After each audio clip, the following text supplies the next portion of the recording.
The first 2 hours roughly, particularly in the lower school, each day is devoted to the main lesson. Main lessons are taught in blocks, so blocks of roughly around 3 weeks, on one subject. The first part of the main lesson in class 1 for us, we have rhythmic time. That involves singing, movement, circle time, clapping, beanbag work, and we'll use rhythm and movement to recite poetry, songs, times tables, counting. We use it in various different ways. Then we'll have the next section, which is recall, and we recall what we've learnt on previous days so that I can assess how the children are doing and so they can remember, ready to move on to the next part of the lesson. The final part of the lesson is the new content. Very often that can be a story, a continuation of the story from the day before.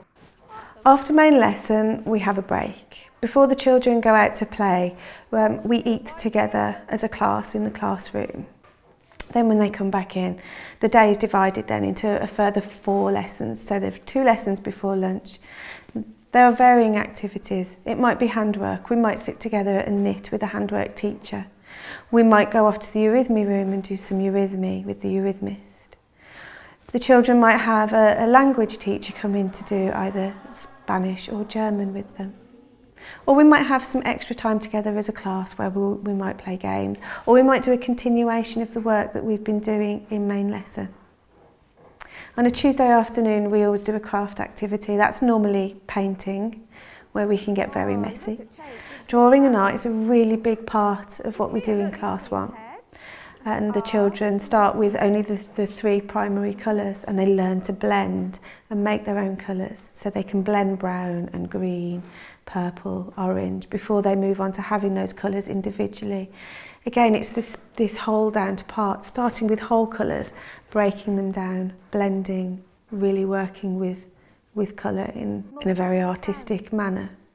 And that apple, wonderful. So at the moment in class 1, we're working with maths and we're working with number.